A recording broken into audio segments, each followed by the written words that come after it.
lo malo que puede hacer uno, ¿no? Que eso influye muchísimo.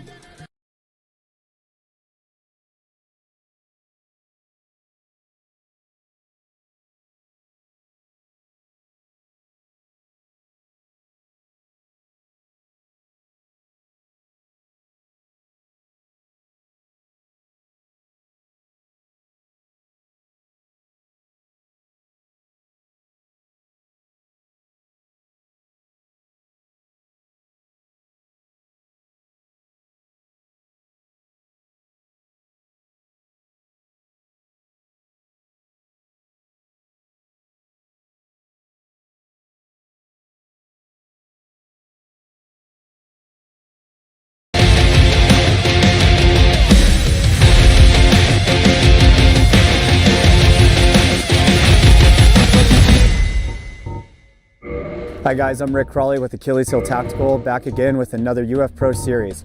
In this episode, we're going to be talking about carbine setup, effective zeroing, and optics considerations.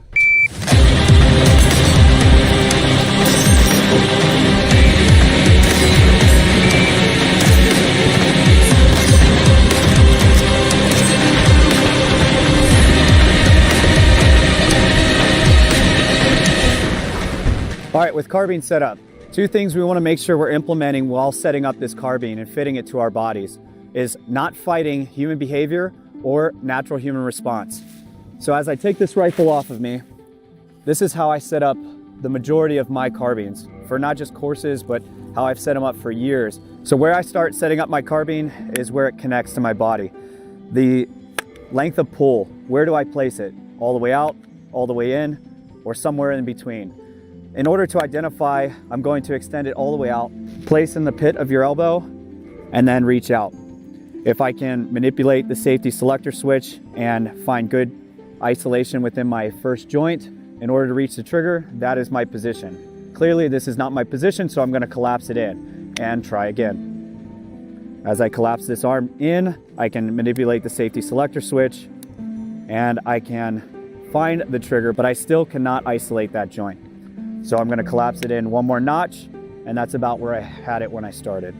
As I collapse in, I can get a good dominant side grip and isolate from a singular joint while manipulating that safety selector switch. So length of pull from your stock weld is complete. Now, a lot of the time I get asked, where do you connect your sling?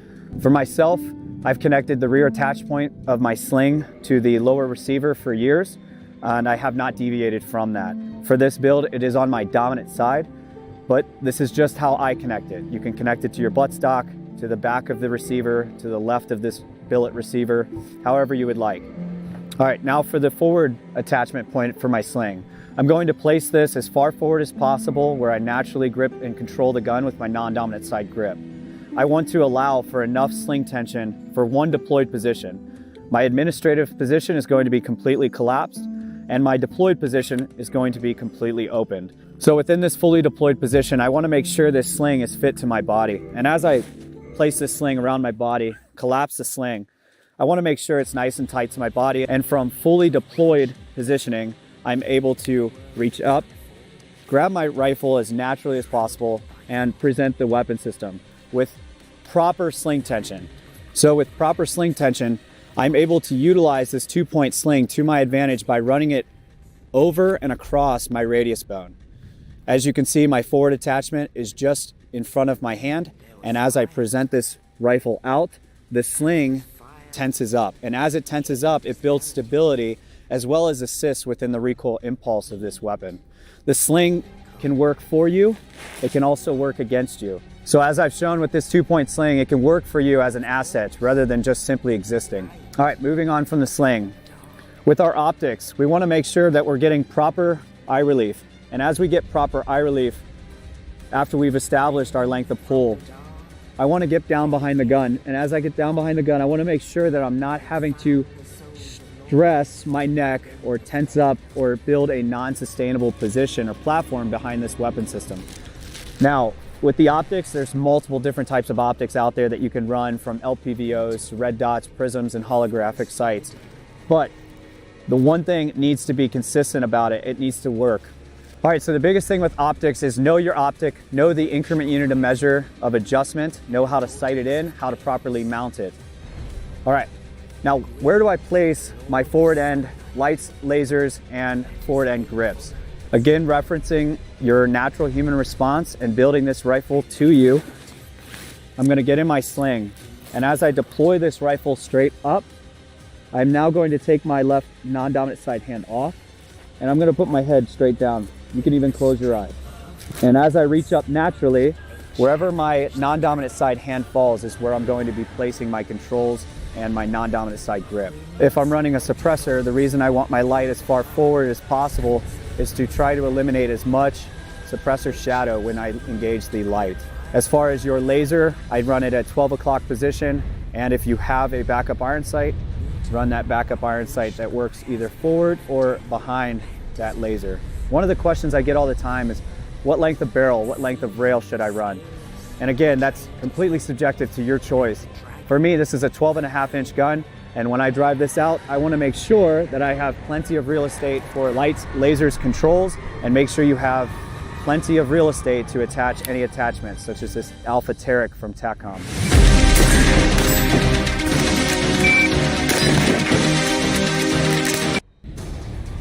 Este combate será legendario. Los emblemáticos F-16, MiG-29 y Tornado se unen a las batallas a gran escala del juego de acción online gratuito War Thunder. Aprovecha el poder de los cazas de cuarta generación. Cada avión está reproducido hasta el más mínimo detalle. Pon a prueba los nuevos aviones y vehículos terrestres en el escenario inspirado en los paisajes de Kazajistán. Destruye las fortificaciones enemigas con un tanque, cubre a tus tropas de tierra con un helicóptero o conquista el dominio de los cielos con un avión. En War Thunder, diferentes tipos de vehículos luchan juntos en un solo mapa utilizando todo el arsenal de armamento mundial, incluso el nuclear. La magnitud épica de War Thunder la proporcionan los All right, now on to effective zeroing. Me dice. As you can see on the Usted me second dice side of que la my Kika AC diga diagnostics si le entra o no le entra target, I la have roca. 3 effective zeros to be shot at 25 yards. So if I want a 25-yard zero, my point of aim will be this blue 1-inch dot. And when I have a group within that blue 1-inch dot, my point of impact, then I would be zeroed at 25. If you want a 36-yard zero at 25 yards of distance, your point of aim is this blue 1-inch dot. Your point of impact is this 1-inch square. If you want a 50-yard zero at 25 yards of range, your point of aim is this 1-inch blue dot, and your impact area is this 1-inch square. Now, after giving you 3 effective zeros, I don't care what you zero to, just understand your zero and know your holds. Now, how I establish my zero is going to be in the most stable, least mobile position at 25. If you want a 36-yard zero at 25 I'm yards looking of for as distance, much artificial support to my position as I can find. So for myself, I'm going to use a shooting bag. Let's go at 25 yards and zero. All right, first thing I need to do prior to getting down into the prone position with my shooting bag is I need to make sure that this weapon is loaded prior to getting down into that position and then having to load my weapon system after I've already established a good prone shooting position. So before I get down, I'm going to go ahead, drive my gun out. I'm going to adjust my reticle of my optic. So what I'm doing here is making sure that I do not have a large red dot to zero from. I want as much of a refined reticle prior to getting down and starting my zero. Once I've established that my optic is at the right brightness, I'm then going to take my magazine and I'm going to observe which side the round is on. So as you guys can see, the round is on the left side, and as I insert it into the gun, I'm now going to push and pull. If the magazine was not seated, it would come straight out.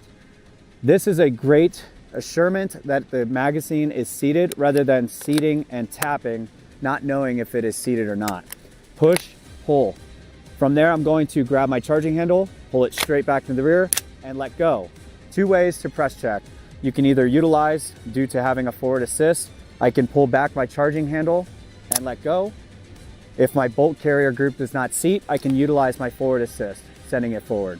Another way to press check this weapon system is to take the magazine after I've referenced that the round was on the left side, take the magazine out, and now the top round is on the right side. Now this would work both day and night through dexterity. As I reinsert the magazine, push, pull, and I know it's seated. All right, now For me, before I zero, I'm going to come out of my sling. I'm then going to build body and spine alignment with my target that I intend to shoot, grab my shooting bag, and together I'm going to go down to a double kneeling position, set my shooting bag out as I center my rifle between my spine and in front of that target. Make sure that the shooting bag is fully engaged with the rifle and that you have as many points of contact as possible. Now, as I push straight back, I ensure that I have built good body spine alignment and I settle behind the gun. As I settle behind the gun, I want to sink my diaphragm down to the ground, and for me, I like to lift my ass up and push my toes into the ground. I then settle back down and immediately start my process of finding my natural point of aim and establishing where my natural respiratory pause within my breathing is. So, your natural point of aim is extremely important while zeroing. Your natural point of aim is where the dot or the reticle settles on the target naturally. I do not want to utilize any kind of force or muscle to make sure it's there. Instead, I want to make sure that my bag is building the most suitable, sustainable platform to establish a natural point of aim without any human force. From here, I want to establish my natural respiratory pause, which your natural respiratory pause is the pause between the exhale and the inhale. So as I inhale and then exhale, the pause between the exhale and the inhale is your natural respiratory pause. That's going to be the most consistent place for you to start breaking the shot. Now, I'm never telling the gun to go off. As I go through my cycle of breathing, finding the natural respiratory pause, I'm making sure the natural point of aim is set. And as I break the shot, all I'm doing is asking the gun to go off by applying and implementing isolated pressure straight back into the rear without disrupting the sights. The round goes off. All right, after firing 3 to 5 rounds, I'm then going to put the weapon back on safe. I'm then going to take my non-dominant side hand that was laying on the gun, not implementing force, off the gun to the ground and press up. From there, I'm going to come up to a kneeling position and a controlled underarm carry position and work myself back up to the standing. I'll then go down, check my target, check my group, make any increment unit of measure of adjustment utilizing the 1/4 inch unit of measure that's provided there on that target for you, and I'll make my adjustments at the target. If I need to reshoot after making adjustments, I'll come back and repeat the process. All right, guys, this concludes episode 1 of this UF Pro series. This should not be considered an all-inclusive summary of my curriculum and my training.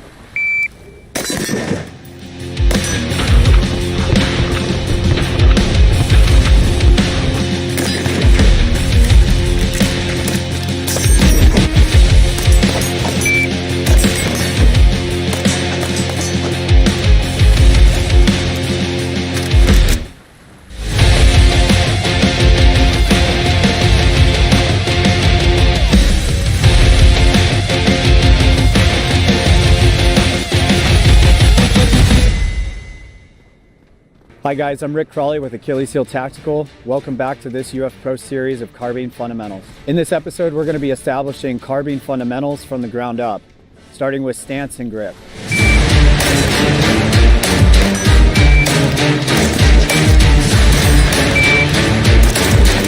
All right, so for stance. For our stance, we want to focus on 2 things. We want to be able to mitigate and absorb force. Not just force from the recoil that is going to be felt from this weapon system, but also environmental force. So absorb and mitigate forces. Those are 2 principles that I truly believe in building a proper stance. Other factors that we need to consider are building a sustainable, moldable, and adaptable platform. So not standing toe-to-toe, something that's a little bit more athletic. So when building an athletic stance, I want to make sure my feet are offset about shoulder width apart. I want to make sure that my shoulders and my hips are square to my objective area that I intend to engage. From there, I want to make sure that I have loaded posture from my lower extremity, and then as it enters the upper extremity, I want to make sure that I have good posture from the hips up. So as I present my rifle straight up to my eye, notice how my posture does not go past my heel. I don't stand tall and neutral. What I'm doing is engaging from the hips forward, bringing my chest up over my belt line and driving my gun straight out. All right, moving on to grip. We first want to establish how many points of contact we have on the weapon system. With our dominant side grip and our non-dominant side grip, we also have our stock weld and our cheek weld. So that's 4 points of contact. Now, a lot of the questions I get with the stock weld is where do I place this stock in my shoulder in order to drive in the most efficient manner straight up to the eye? Well, the question just answered itself.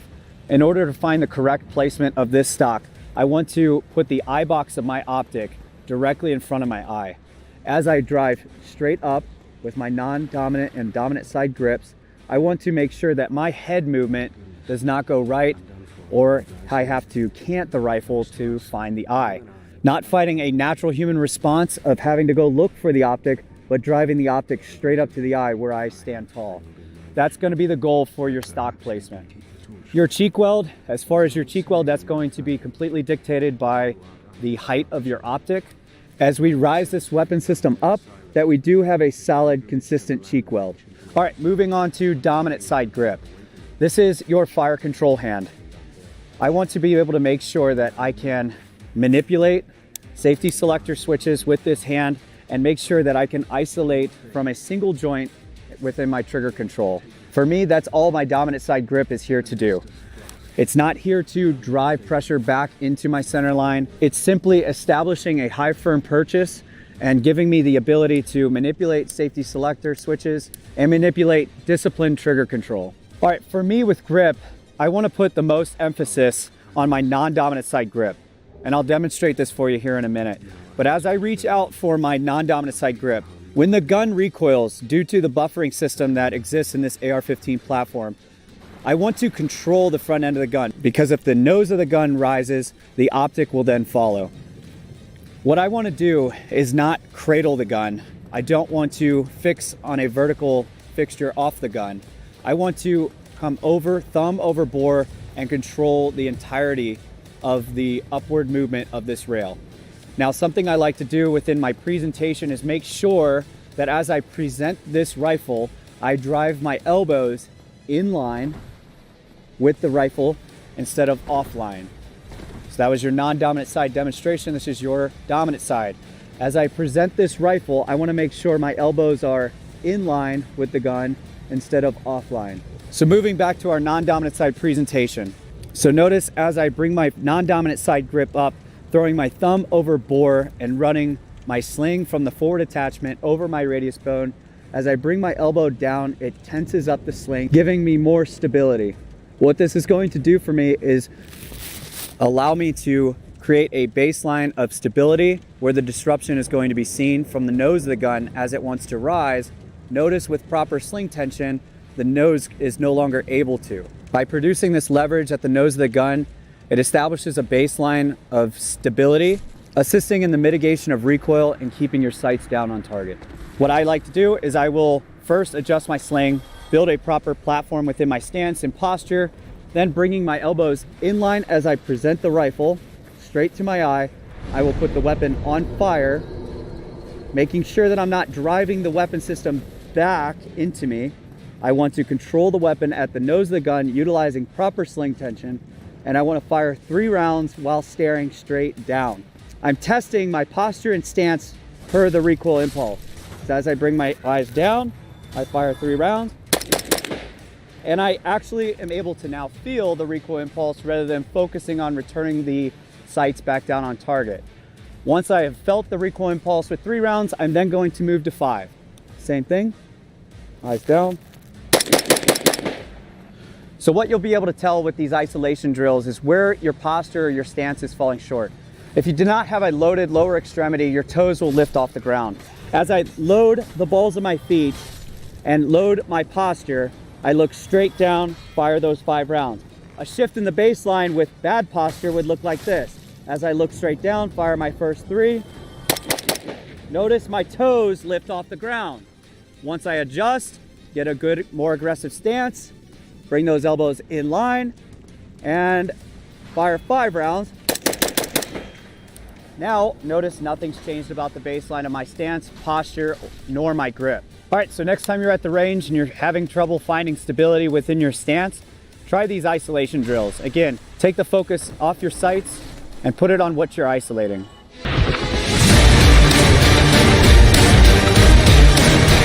All right, guys, this concludes this episode. Again, this should not be considered an all-inclusive summary of my curriculum.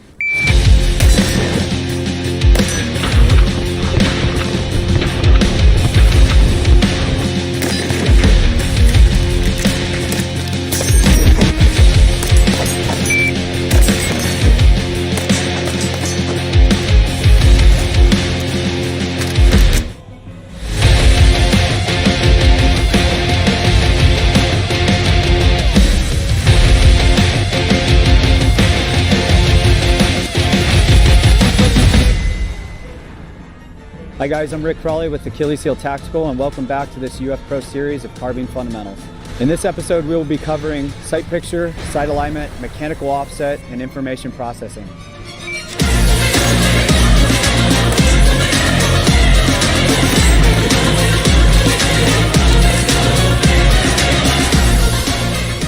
All right, sight picture. There's two types of sight pictures, a gross sight picture and a refined sight picture. The responsibilities of your gross sight picture is to positively identify and articulate the why you're creating a refined sight picture to then create sight alignment. Your refined sight picture is going to be accounting for mechanical offset. So where do I begin my gross sight picture? My gross sight picture is established sooner rather than faster. So after I have positively identified that I intend to shoot the target, I then articulate the why I'm going to now refine a sight picture sooner rather than faster, as I then create sight alignment 2. The responsibilities of your refined sight picture is to account for height over bore differentials. This is called your mechanical offset. What mechanical offset is accounting for is height of optic to height of bore. So within the refined sight picture, you may not even be aiming at your intended point of impact in order to achieve 100% accountability. All right, for this target, we have 6 matchstick drills. Now, utilizing this 1-inch grid, we want to quantify the unit of measure of distance that we have within height over bore, accounting for our mechanical offset. So for the first stick and the first stick only, I want to shoot the first stick, not accounting for mechanical offset, and just placing my point of aim dead center of my intended point of impact. What this is going to produce is a shot low, approximately for this weapon system about 2.5 inches low. Now, as I step back to 3, 5, and 7 yards, I'm going to be able to now quantify the unit of measure of distance that I sit at for my mechanical offset. Once I've shot a 3-round group, I'm then going to take a base unit of measure and a base unit of measure and now connect the two. Utilizing this 1-inch grid, I'm going to count 1 inch, 2 inch, half inch, and now project this scene up here to account for now my mechanical offset. So half inch, 1 inch, 2 inch, I'll be sitting somewhere here. So now I want to refine my sight picture and create sight alignment to account for mechanical offset for 100% accountability now seen in my intended point of impact. All right, now executing that lower stick of 1. 3 rounds.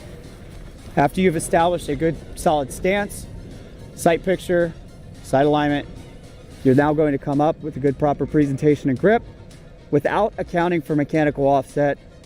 Within the most interrupted trigger press, you're going to fire 3 rounds, nice and slow.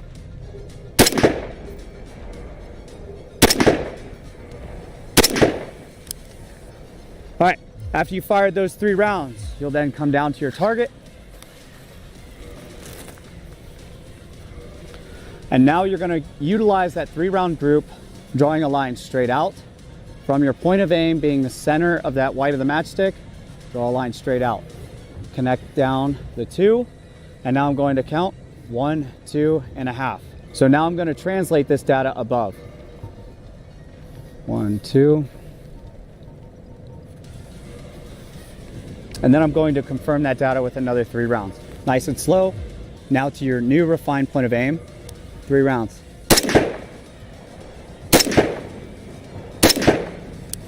Now, once you've confirmed that that data is correct, you're now going to translate it to the other 2 sticks. Now, to complete this task focus target, again, you shot this one 3 times. You're now going to shoot this stick 3 times each, and the third stick 3 times each. So as you shoot this stick, you're going to fire 2 rounds with this, your refined point of aim, to have accountable hits. 2 rounds, 3 times each. The next one, you're going to come up, account for your refined point of aim, accounting for mechanical offset, and fire 3 rounds, 3 times each. As far as the top sticks go, as you see, there is no reference, so you need to understand what that unit of measure for your mechanical offset looks like and be able to adjust and hold accordingly. Return the dot to your refined sight picture for accountability. So information processing within the gross sight picture. Again, I want to be able to articulate the why as well as positively identify. Within the refined sight picture, I superimpose my reticle on top of my target focus refined sight picture. From there, upon recoil, I then return the superimposed reticle to my refined sight picture, staying on home. The eye can focus on one thing at a time. By staying target focused and returning the superimposed dot back to home, where my refined sight picture is what's going to give you the most accurate results, especially under the cycle rate of this weapon system.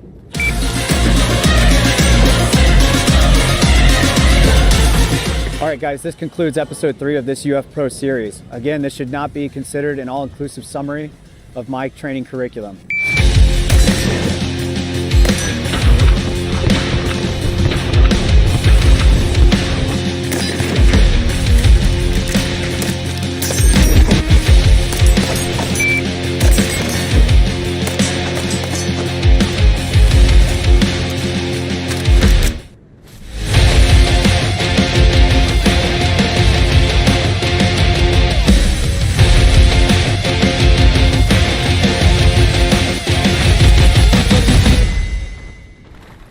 Hi guys, I'm Rick Crawley with Achilles Heel Tactical, and welcome back to this UF Pro series of carbine fundamentals. In this episode, we'll be covering trigger control, breathing, and follow through.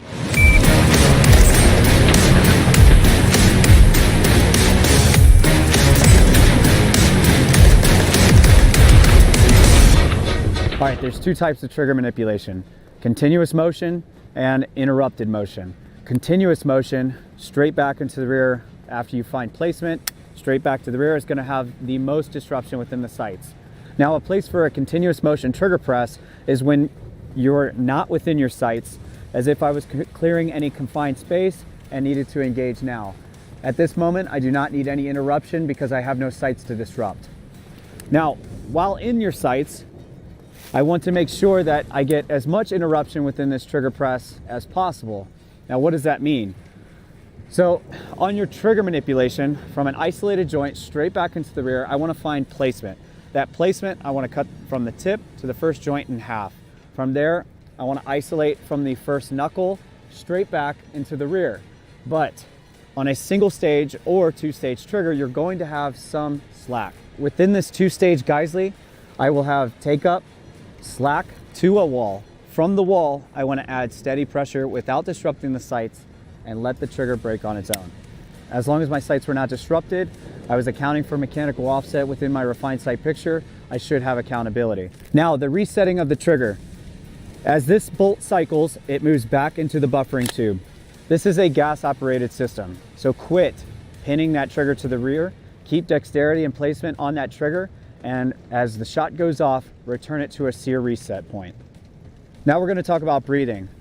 Now, with breathing in a CQB environment, this weapon system is attached to my thoracic cavity. So as I breathe, as I inhale and exhale, there is going to be movement within these sights. I need to make sure I'm mitigating, but I'm also breathing.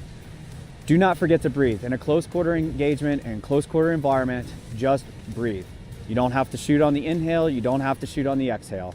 Without disrupting the sights, while moving, while continuously breathing, I can hold my rounds accountable.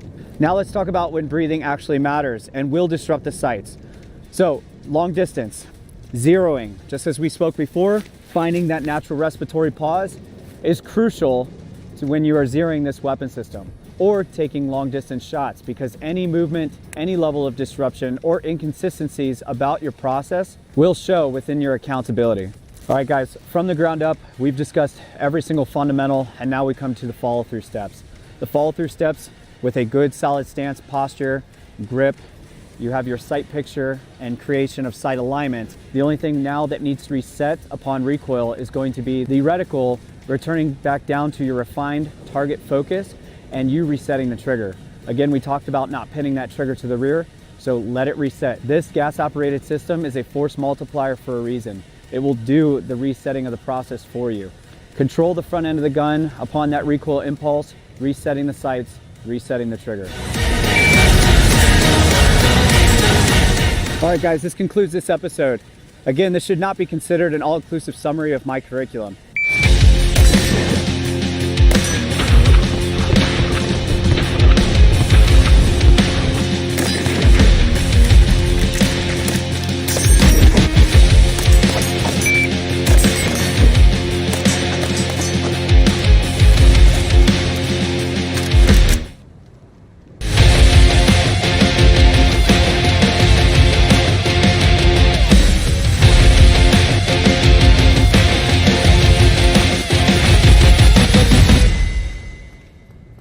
Hi guys, I'm Rick Crawley with Achilles Heel Tactical and welcome back to this UF Pro series of Carbine Fundamentals.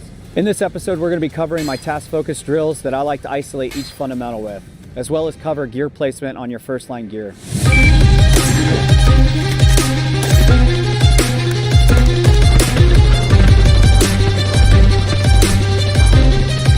All right guys, this is side 2 of my target. This is the diagnostic side that really task focuses the orientation of fundamentals.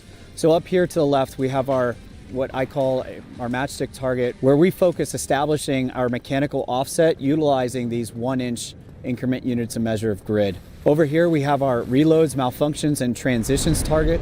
Here we have our dot torture 1-inch dots. Now we have to refine our sight picture to account for our mechanical offset, and without disrupting the sight, while engaging the trigger in the most interrupted manner, break a shot with 100% accountability.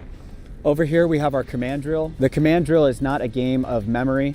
This command drill is an alphanumeric unit of measure, size of target, that you will execute with a par timer on a 2-beep count. Down here to the right, we have our trigger cadence development target. Cadence is a unit of measure of the follow-through steps. No excuse of not seeing your sights. It's not used as a tactic. It's used as a base unit of measure of quantifiable time that I am processing and seeing my sights and executing rounds down range with accountability. Over here to the left, we have our carbine offset to be shot at 25 yards. We have 3 effective zeros, 25 yard, 36 yards, and 50 yards. For my friends overseas, you can implement this in meters. Down here in the left, we have the man card drill, my performance on demand based standard. The short card as it's prescribed that you'll see done in episode 9. Over on the right hand side, we have the notes section. I like to write all the good, the bad, the ugly on this target. I put today's date. Then up here we have our 10-inch circles that I like to focus on recoil management, focusing on how to mitigate as much recoil impulse as possible while staying within a refined sight picture to stay 100% accountable to that size of target. All right guys, placement for my rifle mag. I situate my rifle mag directly behind my pistol mags. I have my entire first line of aid to my defense right here on my left side, my non-dominant side. So as I reach back in line with my seam, I can immediately grab, rotate, and insert to reload my weapon system. This should not be considered an all-inclusive summary of my curriculum and my training.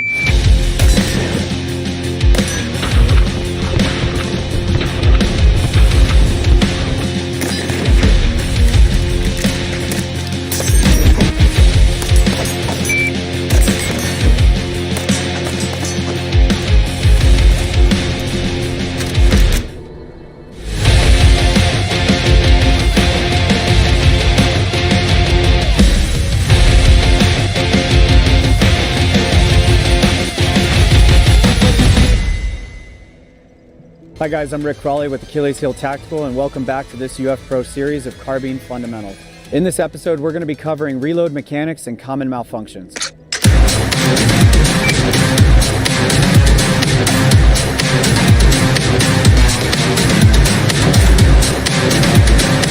All right guys, reloads. There's 2 types of reloads, an emergency reload and attack reload, or a reload of opportunity. Let's talk about the emergency reload and why it happens. When you run completely dry and you get that light and reduced recoil, your bolt locks back to the rear. And when the bolt locks back to the rear, you feel that physical stimulus of that bolt locking back to the rear, light and reduced recoil, and you immediately need to go into action. Now, keeping in mind your size of target, your distance from target, and your individual skill set at that distance at that time dictates on whether you go into a transition or a reload. We're here and we're gonna talk about reloads now. So I'm up, I'm firing, and I feel that light and reduced recoil. I'm immediately taking my trigger finger off the trigger and now onto the magazine release.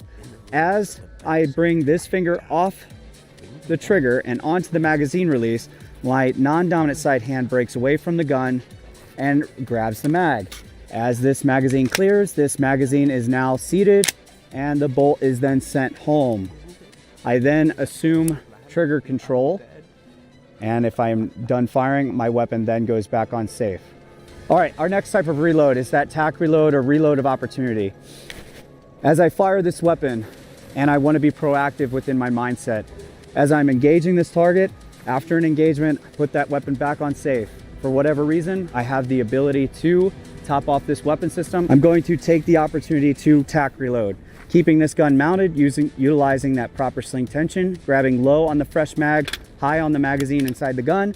I'm going to insert it into the gun and then retain that magazine back the furthest away from my speed reload source. Now, let's talk about workspace positions. For our emergency reload, if I came out, light and reduced recoil, and needed to reload, I can keep it shoulder mounted, just as I've demonstrated. I can bring it inside of a workspace position. After I get that light and reduced recoil, I can bring it to a workspace position. I'm just gonna tack reload for the ease of use of demonstration. You can bring to a workspace position, you can bring it up and over your shoulder, high, low, and drive back out. So there's 3 different types of workspace positions that I can make sure my muzzle's pointed in a safe direction to accomplish those 2 types of reloads. All right, so on the reload task focus target, you have a refined surface area target in the blue, and then you have a larger recovery target in the white. The recovery target is for the recovery of that reload. So empty mag, 1 in the chamber. On signal, you'll fire 1, reload 3. At this distance, obviously, you're accounting for mechanical offset due to the size of target.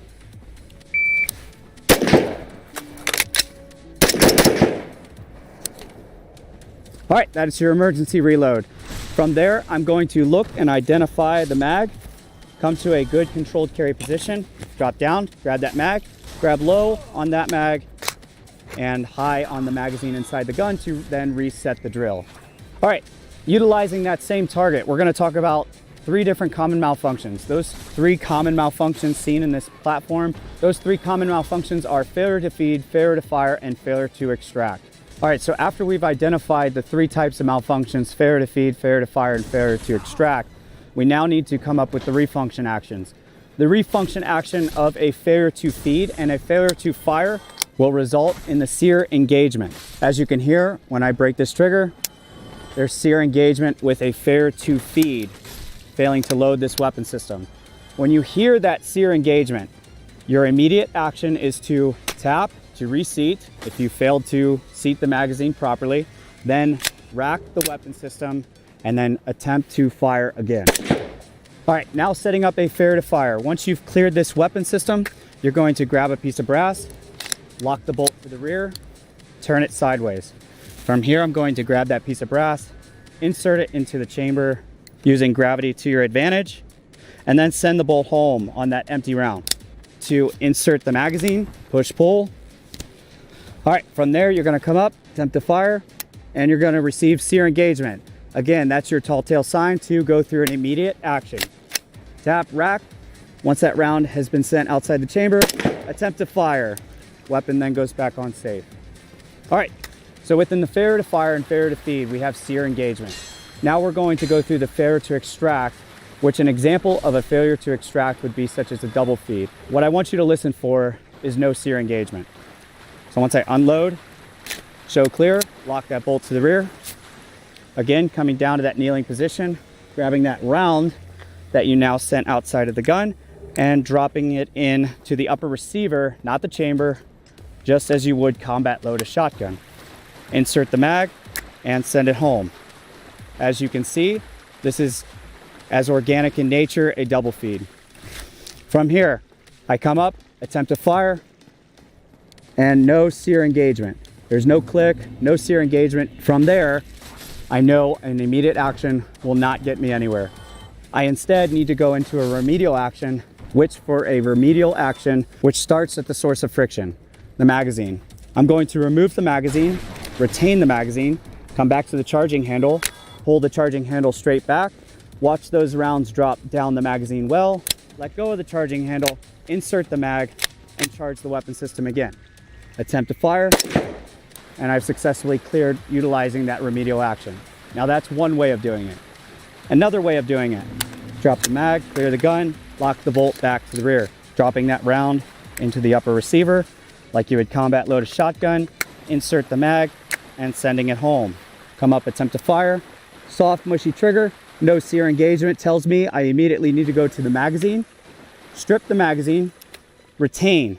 Now with the magazine inside my hand, I can come up to the magazine well and hit the bolt lock position. From here, keeping the rifle shouldered, I can grab the charging handle, taking my hand off fire controls to lock that bolt to the rear. From here, I can then insert the mag and send it all home. Attempt to fire. There's two different methods. Both work both day and night. Now, let's talk about if those rounds do not fall out. So when you're in the process here at the gun with the magazine and the bolt lock position with the bolt lock to the rear position, I'm going to take these three fingers straight and up the magazine well. I'm going to depress the leverage on the bottom round until they fall clear. Once they fall clear, insert the mag and you're good to go. Any questions? Cool. All right, guys, this concludes this episode. Again, this should not be considered an all-inclusive summary of my curriculum.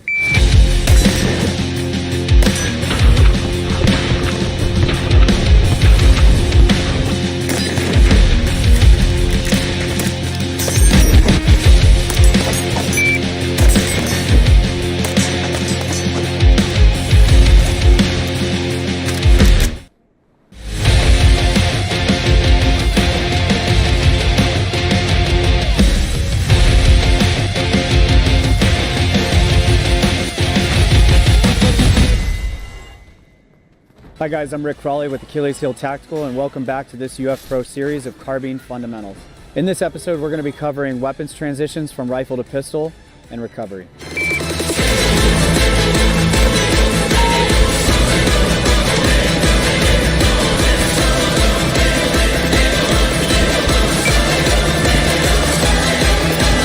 Alright guys, now we're going to talk about weapons transitions from rifle to pistol. And within transitions, we're always looking for the most efficient economy of motion. So in order to set up a transition and to first identify why we're transitioning, I'm going to take an empty mag, simulating that I just ran dry. Instead of going into an emergency reload due to the size of target and distance from that target and knowing my level of skill set and ability at that distance in that time, I'm going to decide to transition rather than reload. Going through the motions prior to engagement, when I come up and fire, I'm going to feel that light and reduced recoil. I'm immediately going to separate my dominant side hand from the gun and with my non-dominant side hand guide the weapon system straight down. I'm then going to establish high firm purchase on that pistol. As this weapon system drops down, I'm now going to marriage and drive straight out with now my pistol. After I finish the engagement with pistol, I can take the initiative to pause there with what works, having what works stay out. I can tack reload my secondary prior to fixing my primary.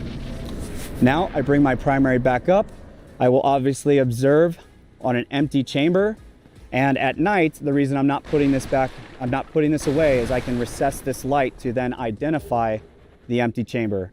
Once I've identified an empty chamber, I have the time to do so. I'm now going to stow the pistol and fix the rifle. All right, so setting this up in full motion. All right, again, setting up for that transition is exactly like setting up for that reload. Empty mag, one in the chamber. On signal, I'm gonna come up, fire one to the blue, transition, 3 to the white with pistol.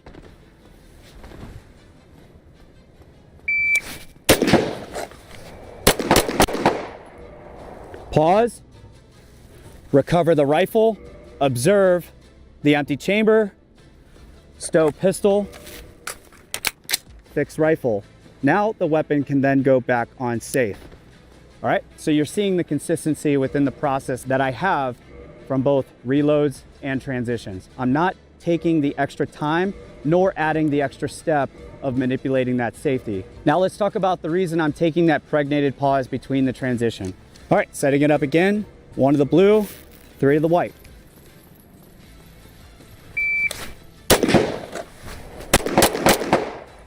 Pause, tack reload. And the reason I'm taking that pregnated pause here, this is the only weapon system that works. I just had to switch to a secondary weapon system, had to engage with it, took the extra time to tack reload, and this is currently the only weapon system that works.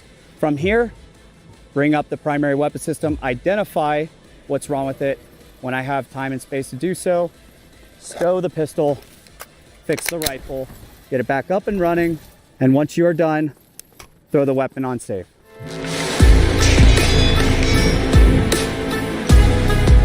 All right, guys, this concludes this episode. Again, this should not be considered an all-inclusive summary of my curriculum.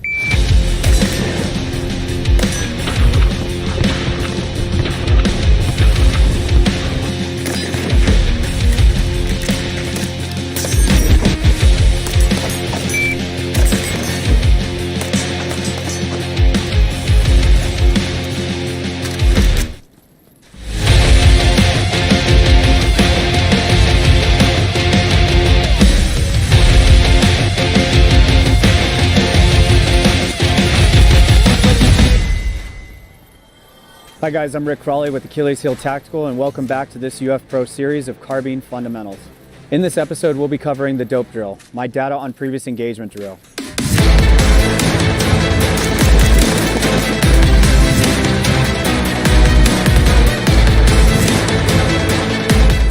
All right guys, this is side 1 of the AHT diagnostics target. This target is your humanoid silhouette target with the IPSC borders with D zone, C zone, and A zone. Up here in the left is the dope drill, data on previous engagement drill. This drill is a 25 round drill that you should be doing cold, performance on demand at 5 different engagement yard lines that are relatable to your operational environment. The focus here is what we want to do is test our abilities to find, engage a unit of measure for the highest level of our skill set. As I go around the nation traveling and teaching different law enforcement agencies, military service members, and civilians, a lot of these individuals have no idea where the wheels are falling off, where they're outrunning their headlights. Is it at 5 yards? Is it at 10 yards, 15, 20, or 25? With rifle or pistol. All right, so what you'll need for the dope drill is a size of target. It does not need to be this target. It can be as easy as an 11 by 8.5 inch paper that everyone has access to. From there, you'll need distances from target relatable to your operational environment. And then at each distance, you're going to test your skill set and ability at each yard line. So up here and to the left on this target, specifically, the target, we're looking at the IPSC, the 100% accountability region is the A zone. Our course of fire from each yard line, from an auditory stimulus, shoot 5 rounds as fast as you can. We're here to test our skill set and abilities going as fast as we can because we're trying to identify at which yard line with our skill set, with that size of target, are the wheels falling off. So from an auditory signal, a par timer, your quantifiable unit measure of time. This is what's going to provide you as much data that is going to benefit you in post after you shoot this drill. So the shooter will line up at the 5 yard line on an auditory signal. He will fire 5 rounds, and then after the engagement, weapon on safe, come down and then track his accountability going as fast as he can to the highest level of his abilities. Utilizing that par timer, he will take his first round into account, his splits between rounds 2, 3, 4, and 5, and the total will be his 5th round. So after he collects at each yard line, he'll have that data to refer back to later on. Now the goal for this drill is 100% accountability to the A zone. The A zone, going as fast as you can to the level and skill set of your abilities, is the challenge. That's the goal, that's the mile marker. And the day I put 25 rounds landed in the A zone, I can stand there and say, hey, I shot that as fast as I am capable at the 5, 10, 15, 20, and 25 with both rifle and pistol. I'm gonna laminate this target. I'm gonna put it on my fridge, and my son's gonna say, "Good job, Daddy," every time he grabs his Go-Gurt. So besides all the data that you can collect in the data chart, at least start by putting today's date. I can write the temperature, barometric pressure, density, altitude. I can put as much data or as little data as I want. Now, something I have done in the past utilizing this target is I would use my Axon body camera or use a cell phone, and I would record myself shooting this target at every yard line. So by tracking not just the target, but also the video, I can track my progression over time. While I watch that video and reference the target, I can start to identify where I'm starting to fall short. I can start critiquing the video and have a target to then reference later with not just the data here, but also the data overall. I can also shoot this target as I would every time I step on the range cold. I would shoot this to a failure baseline. That failure baseline is as fast as I am capable at each yard line. The next time I shoot this, I'm going to take the data that I've collected in the data chart and put up a new target. I'm gonna start a new video utilizing the data that's in the data chart to shoot this for 100% accountability to the A zone. So if I'm able to shoot the first round in under a half a second, and then my splits are 12s and 13s, and then my total time is around a 110 or less, but I dropped one into the C zone. My goal here is to now, because I'm shooting it for 100% accountability to the A zone, is take the splits, the mean of the splits. If it's 12s and 13s, I want to push it now to 17s, 18s, maybe even to 20s to make sure I'm landing all of my shots accountably to that A zone. The reason we're holding true to that A zone when we have a humanoid sized target of a below average size man, the reason we're doing that is for deformation of skill seen outside of a controlled environment, within a gunfight, within a life-threatening situation. So now after explaining this to you, now we're going to demonstrate it. The shooter's gonna start in the ready position of his choice, and he's going to engage the target as fast as he is capable with 5 rounds at 5 yards. Stand by. All right, weapon on safe, downrange. All right, so the first thing I want to track is his accountability. At 5 yards with the rifle, we have some things that we need to account for, such as mechanical offset. And we want to verify that, one, he had a refined sight picture before engagement. He also accounted for that mechanical offset within that refined sight picture. So as you see, we have 5 rounds within that A zone. And the data that I'm going to collect from this, utilizing that quantifiable unit measure of time, called a par timer, is his first shot was in a .56. Now, his overall time was in a 1:10, and his splits were 14, 14, 12, 14. All right, now one way I will be able to tell if he is gaming it at any yard line is if he is shooting as fast as he is capable, the splits should never change. They should roughly be around 14s, 13s, 15 realm. If he's shooting at 5 yards in a 14, 14, 12, 14, at 25 yards, if he's still shooting and being honest with himself, he will still be running the same amount at the same time in the splits. Now, because of the target and the accountability to the A zone region, when he goes to shoot this for accountability the next time, he now knows and has trackable, quantifiable data that he doesn't have to change anything about the process of how he would take that engagement with that rifle, with his skill set at that distance with this size of target. All right, moving on to 10 yards. All right, shooter, 5 rounds, 10 yards, as fast as you can. Stand by. First things first, in our data chart, 10 yards is going to equate to X's. So we're gonna mark every single one that he just shot with X's. All right, first shot in a 6.7. Overall time, 1:26. Splits, 17, 13, 13, 16. Now that we've identified that we've fallen out of the accountable region of the A zone, we want to start identifying at the shooter level within the action of the engagement where we fell off. Was it because we didn't have a refined sight picture or a place to call home to return the sight to, superimposing it back on home as the gun recoils? So at the shooter level, it gives a great way to start diagnosing. If it wasn't at 5, if it wasn't at 10, at 15, somewhere along the line, you're going to fail shooting this at the highest level of your skill set and ability. And by doing this, this is how we start building self-diagnosing shooters. Moving now to 15 yards.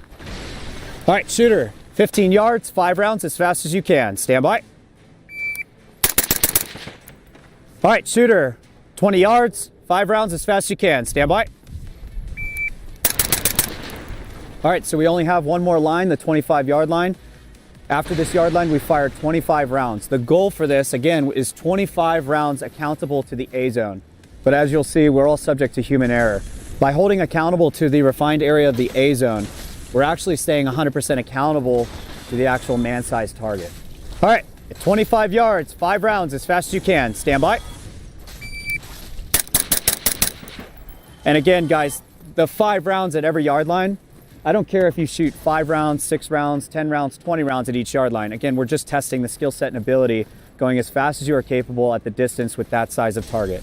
The 3 things that we're focusing on here are size of target, distance from target, and testing and measuring the individual skill set and finding out where the wheels are falling off.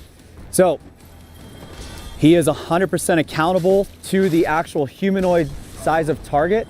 And as we look overall at the 26 rounds that he fired, 1, 2, 3, 4 outside of the A zone region. So he's just 4 shy of that 100% accountability.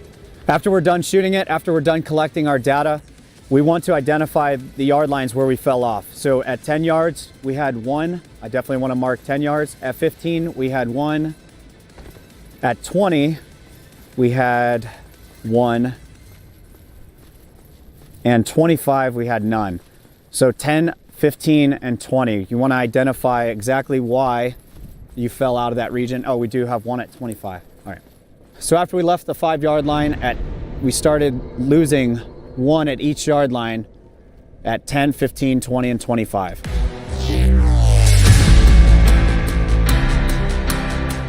All right, guys, so that concludes the dope drill, the data on previous engagement drill. With 25 rounds, it's been the most telling drill of my skill set and ability with that size of target, the distances from target, and my individual skill set at that distance within that time.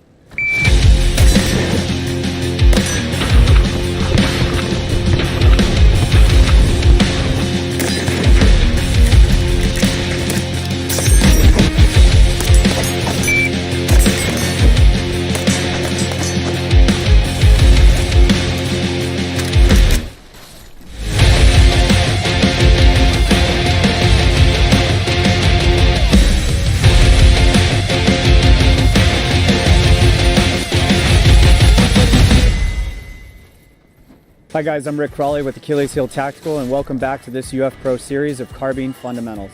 In this episode, we'll be covering my performance on demand based standard, the man card, both short and long card.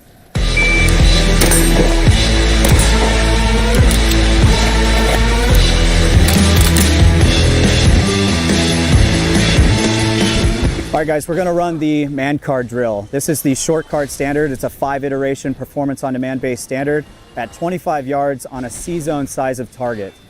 Now at 25 yards with these 5 iterations, we're gonna be focusing on measuring your guys' skill set and abilities, performance on demand skill set and abilities. All right, so the first one's going to be a compress ready, finger straighten off the trigger, compress position. You're going to, on signal, drive straight out and break 1 round on steel at 25 yards in 1 second. You get 2 attempts at every iteration of these 5 standards. All right, so the next one's going to be from holster, any level retention draw, or from concealment, 1.5 seconds. Hand off the gun, you can have a contact reference point with your forearm on the mag well, as I will. You will drive straight up on auditory signal and 1 round on steel, C-zone size of target in 1.5 seconds. Again, 2 attempts. The next one is going to be rifle, low ready, in the pocket of the shoulder, downward angle at a 45. On auditory stimulus, you're going to drive straight up and 1 round. Next one's going to be high ready. Again, 1 second, 1 round. On that auditory signal, you're going to drive straight out, 1 round. All right, the last iteration is going to be 1 transition 1 in 2.5 seconds. You'll take that empty magazine, sack reloaded into the gun, and it'll be 1 rifle at any ready position, whether that was the low or high.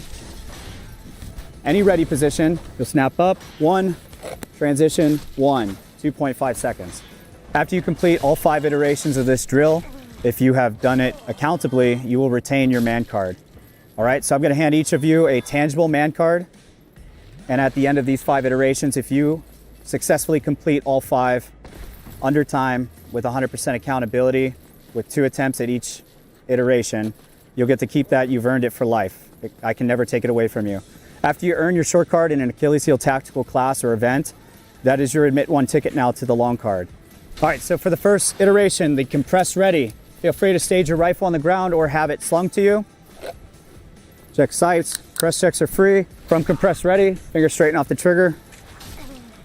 1 second, C-zone steel.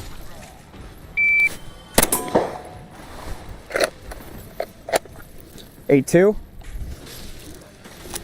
And again, you get 2 attempts at each iteration of this short card. So in a class, when I'm on the range, whatever, if I nail it the first time, I want to see succession within my performance. I want to see repeatable performance on demand. So set it up again.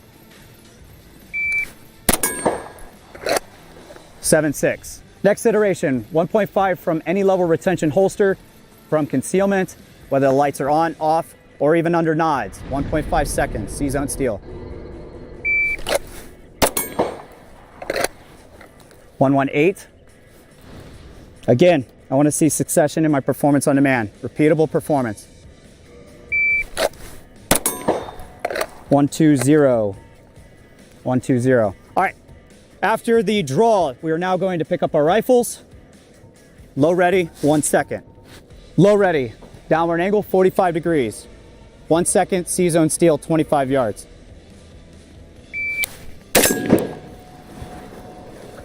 Eight three. Repeatable performance. 7.7. Moving to high ready. High ready. Out of the pocket of the shoulder, underneath the arm, not looking through the rifle or through an obstruction over top of the rifle. 1 second.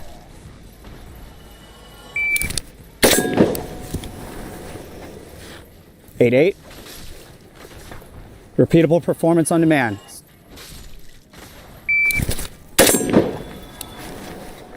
9.1.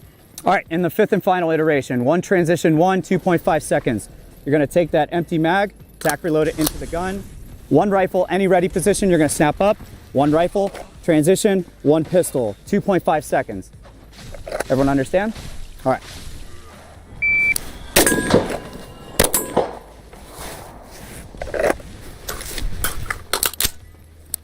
All right, that one was in a 199.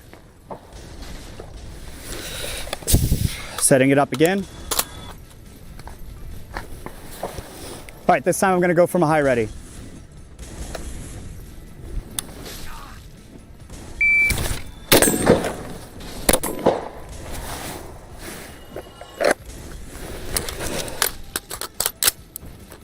All right, that one was in a 229.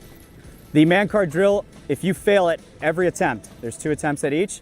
If you fail every iteration, it was 6 rounds with rifle, 6 rounds with pistol. So extremely low round count performance on demand based standards for the short card. All right, the long card is 14 iterations. That's what we're gonna hit up next. So the long card version of the man card drill, there's 14 iterations within this card. 14 performance on demand based standards done at 25 yards with a C-zone size of target, both rifle and pistol. Within these 14 iterations, you will have 2 attempts at each, and at any time you fail after your 2nd attempt, I will take that card. Once you've earned your short card, you've earned it for life. What's been earned can't be taken from you. So that every time you come and take a class, you can use and show that card as your admit one ticket to attempt the long card again. Okay, so just like the short card, I'm gonna demonstrate the long card. Any standard that I come up with is just understand it's a new baseline. It's a new milestone for me within my journey. All right, so swing around here. All right, at the same distance of 25 yards, C-zone steel. The same 5 iterations that were in the short card are still incorporated into the long card. The first one being that compressed ready in 1 second. 8.7. All right, 1.5 from holster. 1.22. Next one, clock positions, draw.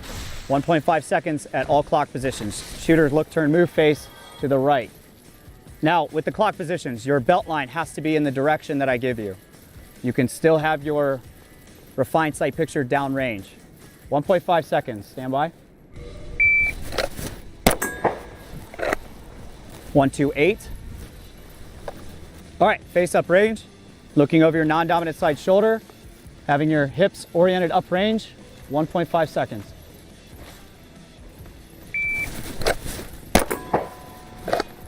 One, 4, 2. All right, looking left. Hips oriented left, refinement of sight picture, dominant side.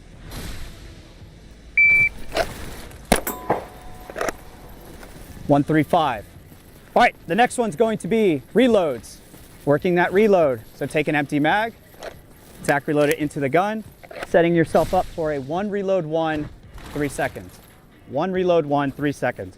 Now this is done in the frame of reference of the target.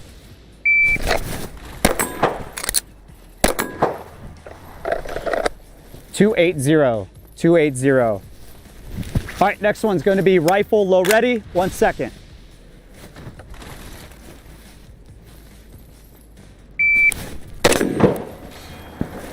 .87. Next one, high ready, 1 second. .86. Now clock positions. Clock positions with the rifle, any ready position of your choosing. Turn right, hips oriented right, refine sight picture downrange.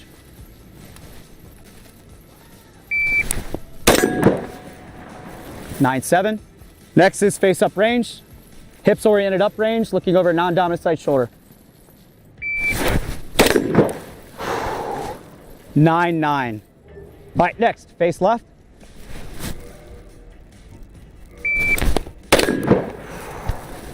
.89.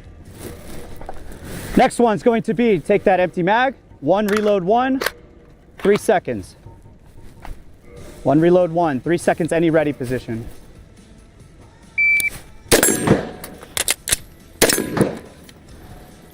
.265. All right, next, take that empty magazine, tack reload it into the gun, setting yourself up for that 1 transition 1, 2.5 seconds. Any ready position.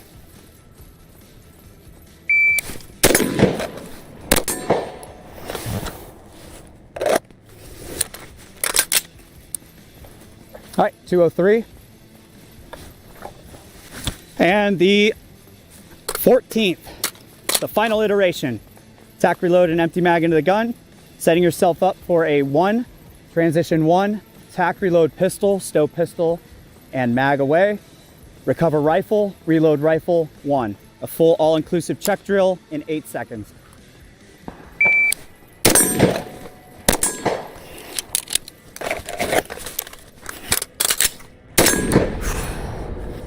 .679.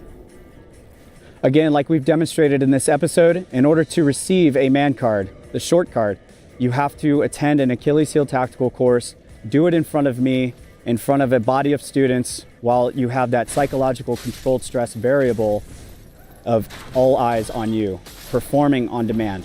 After you successfully earn your short card, you can then come back to me and have an attempt for the long card.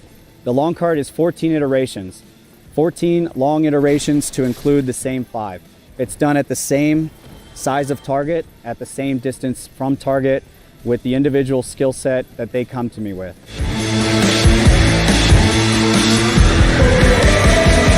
All right, guys, this concludes this UF Pro series of Carbine Fundamentals. I hope this series has provided you value within your training. I'm Rick Crawley with Achilles Heel Tactical, and I hope to see you all again.